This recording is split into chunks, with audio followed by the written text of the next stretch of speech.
The locked room. The old house was a steal, but its history came with a price. Mark had bought it, ignoring the whispers about its previous owner, a reclusive clockmaker who had vanished 20 years prior.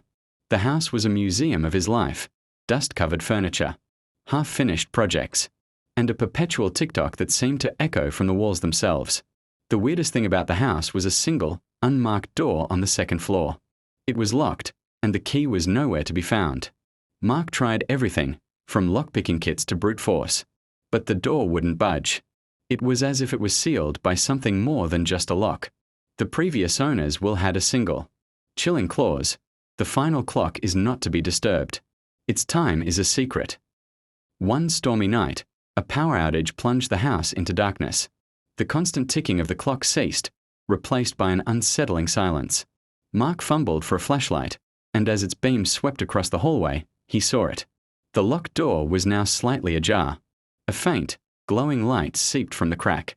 Against his better judgment, he pushed the door open. Inside wasn't a room but a void. A single, ornate grandfather clock stood in the middle, its hands spinning wildly, creating a whirlwind of swirling light. It was the final clock from the will.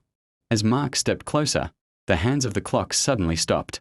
The air grew cold, and the glowing light vanished. He looked down at his watch. The time was wrong. He checked his phone. The time was wrong there, too. Every single clock in the house was now frozen at the exact same moment. 12 a.m., 20 years ago. Mark felt a chill run down his spine. The grandfather clock was now ticking. He could hear it, loud and clear, the only sound in the dead silence of the house. He rushed to the front door, but it was sealed shut. The windows wouldn't open. He was trapped.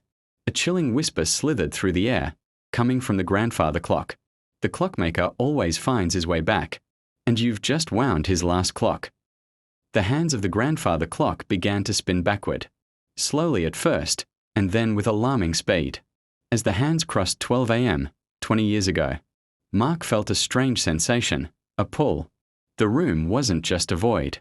It was a memory, a moment frozen in time, the last moment of the clockmaker, who had chosen to become one with his final masterpiece. He looked in the reflection of the clock's glass and saw not his own face, but a gaunt, skeletal figure, a man whose bones were wrapped in a dusty overcoat. Mark was no longer Mark. He was the new custodian of the locked room, a ticking memory trapped within the walls of a forgotten clock. And he would wait for the next person to open the door, to wind his final clock, so he could finally be free.